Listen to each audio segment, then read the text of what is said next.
नमस्कार दोस्तों, स्वागत है आपका आपके अपने YouTube चैनल एजुकेशनल पहल में। आज आपको इस वीडियो में हम चर्चा करेंगे महात्मा गांधी सेवा प्रेरक भर्ती 2023 के बारे में, जो कि हाई कोर्ट में पेंडिंग चल रही है।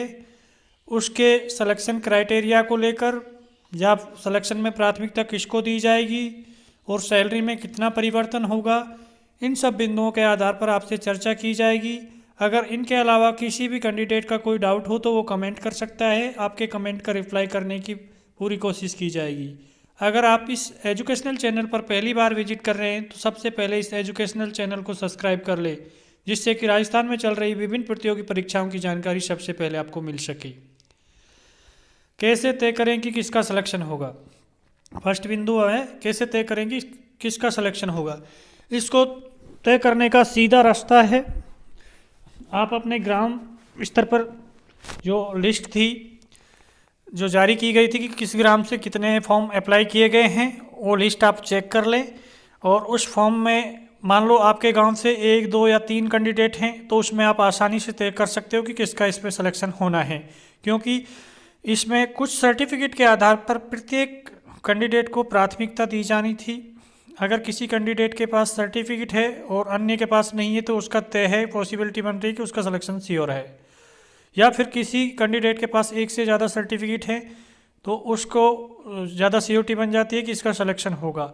तीसरा, इसमें सिलेक्शन का जो क्राइटेरिया रखा गया था वो रखा गया था कि अगर किसी गांव में किसी कम्युनिटी की, SC हो, ST हो, OBC हो, इनमें से किसी भी कैटेगरी की जनसंख्या अगर ज़्यादा है उस गांव में, तो इन्हीं कैटेगरी से आपके कैंडिडेट को सिलेक्ट किया जाएगा, ना कि किसी जर्नल से या अदर कैटेगरी से। क्योंकि जिस कैटेगरी के या समुदाय की जनसंख्या जहां पर ज़्यादा है वहां से उसी कैटेगरी के कैंडिडेट को प्राथमिकता दी जाएगी। ये सब सिलेक्शन के क्राइटेरिया रखे गए थे। इससे आप अपने अपने ग्राम की या अपने गाँव की जो आपको सेक्रेटरी से लिस्ट मिली होगी, या फिर सेक्रेटरी से आप फिर भी ले सकते हैं, वो लिस्ट में जाके आप देख सकते हैं कि आपने गांव से कितने कैंडिडेटों ने फॉर्म अप्लाई किया और कितने कैंडिडेट इंटरव्यू में उपस्थित रहे। उन कैंडिडेटों की उपस्थिति के आधार पर, उनके सर्टिफिकेट और एजुकेशनल क्वालिफिकेशन के आधार पर आप ये तय कर सकते हो कि किसका सिलेक्शन किया जाएगा। हमने देखा था कि उस समय किसी गाँव से तो ऐसी स्थिति थी कि वहाँ से एक भी फॉर्म अप्लाई नहीं किया गया था, और कुछ गांवों से कैंडिडेटों ने एक कैंडिडेट का फॉर्म लगा था तो उसका सिलेक्शन श्योर था। उसको किसी भी तरह की कोई परेशानी या घबराने वाली बात नहीं है, क्योंकि उसका जिसका फॉर्म एक गांव से एक ही अप्लाई किया गया था उसको तो 100% उसका सिलेक्शन है और 100% उसको ज्वाइनिंग मिलेगी। किसी गांव से अगर 2 फॉर्म अप्लाई हुए थे तो वहाँ से आप आराम से तय कर सकते हैं कि इस कैंडिडेट की एजुकेशनल क्वालिफिकेशन क्या है, इनके पास एक्स्ट्रा सर्टिफिकेट क्या है। इन सब की नॉलेज सभी कैंडिडेट को आपके अपने अपने गांव स्तर पर नॉलेज होती है। उससे आप आराम से आसानी से अनुमान लगा सकते हो कि किसका सिलेक्शन होगा। अगर किसी गांव से 8-10 कैंडिडेट होते हैं या इससे ज़्यादा होते हैं तो वहाँ थोड़ा अनुमान लगाना कठिन होता है, बट वहाँ से भी आप पॉसिबिलिटी जारी कर सकते हैं। अपने अनुमान के तौर पे 1-2 कैंडिडेट को वहाँ लगा सकते हैं। उनमें से आप आराम से बता सकते हैं कि इनमें से इन कैंडिडेट का होगा। इससे तय हो जाता है कि भाई अब मेरा सिलेक्शन कितने स्तर पर है, मेरा सिलेक्शन हो सकता है। ये इसके सिलेक्शन के क्राइटेरिया था।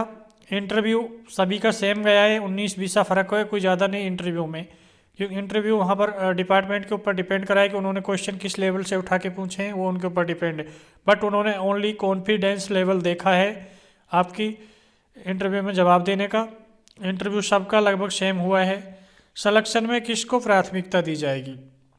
सिलेक्शन में प्राथमिकता दी जाएगी जिन भी कैंडिडेट के पास एक्स्ट्रा एडिशनल सर्टिफिकेट, यानी कि 8-10 सर्टिफिकेट थे। जैसे पुलिस मित्र का सर्टिफिकेट था, ई-सखीत वाला था, और स्काउट एंड गाइड का था, प्रेरक का था, ओल्ड प्रेरक वाला सर्टिफिकेट, ये सब सर्टिफिकेट थे। इस तरह के कुल मिलाकर 8 सर्टिफिकेट थे जिनके आधार पर इस सिलेक्शन इंटरव्यू क्राइटेरिया में छूट राहत प्रदान की गई थी।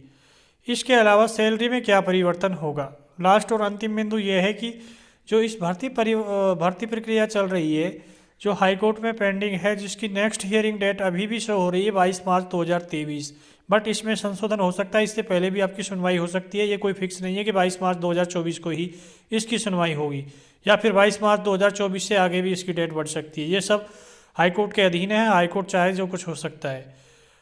और सैलरी में परिवर्तन की बात कर ले, सैलरी में 100% कोशिश की जा रही है कि आपकी सैलरी बढ़ाई जाए, क्योंकि 4,500 रुपये बहुत कम सैलरी है। 4,500 रुपये में कुछ नहीं होता। आज महंगाई का ज़माना है, इस ज़माने में एक मंथ का 4,500 रुपये बहुत कम है। और इसमें टाइम पीरियड आपका बहुत ज़्यादा है, क्योंकि आप गांव में काम करोगे तो गांव में आपके पास 24 आवर्स पब्लिक गांव की आएगी, जानकारी लेगी आपसे। किसी भी कोई भी स्कीम है या कोई भी सर्टिफिकेट है या फिर किसी भी राजनीतिक या किसी भी राज्य सरकार द्वारा कोई भी जारी की गई स्कीम हो या कोई भी नई स्कीम आई हो, जैसे भी योजनाएं हैं, उन सब की जानकारी के लिए कैंडिडेट आपके पास कभी भी आ सकता है, क्योंकि आप अपने ही गांव में मौजूद रहोगे, अपने गांव में आप 24 घंटे रहोगे। इसलिए 4,500 रुपये सैलरी बहुत कम है। इस सैलरी में इंक्रीजमेंट होगा, लगभग ये 9-10 हज़ार रुपये सैलरी आपकी पहुँच सकती है। ये सब फाइनल तभी होगा जब हाई कोर्ट का डिसीजन आ जाएगा। उससे पहले हम लोग और आप लोग ओनली अनुमान लगा सकते हैं कि इसमें कितना इंक्रीजमेंट होगा। लगभग हमें लग रहा है कि 9 से 10 हज़ार रुपये के समथिंग आपकी सैलरी होगी। कुछ कैंडिडेट ये तय कर रहे हैं कि सर ये बीजेपी सरकार आ गई, इस भर्ती प्रक्रिया को क्लियर कराएगी नहीं कराएगी। बीजेपी हो कांग्रेस हो, इस भर्ती पर प्रभाव नहीं पड़ने वाला है, क्योंकि इस भर्ती प्रक्रिया को कराने वाला शांति एवं अहिंसा निदेशालय है, जो भी सभी सरकार के लिए सेम है। और ये स्वतंत्र डिपार्टमेंट है, ना कि ये कांग्रेस का है, ना ही ये बीजेपी का है। ये इस भर्ती प्रक्रिया को कंप्लीट कराएगा, बट इसमें कुछ नाम वगैरह में परिवर्तन करा सकती है वर्तमान सरकार, क्योंकि कांग्रेस ने इस भर्ती को निकाला था तो उस समय महात्मा गांधी सेवा प्रेरक के नाम से निकाला था। हो सकता है अटल सेवा प्रेरक कर दे, ये सब राजनीतिक कारण है। हो सकता है महात्मा गांधी सेवा प्रेरक के नाम से ही करा दे। ये सब उस टाइम तय होगा जब आपका ये हाई कोर्ट से क्लियर हो जाएगा। कुछ कैंडिडेट बता रहे हैं कि सर आंदोलन करो, ये करो, वो करो। वो भाई देखो, आपको अपने स्तर पर करना होगा।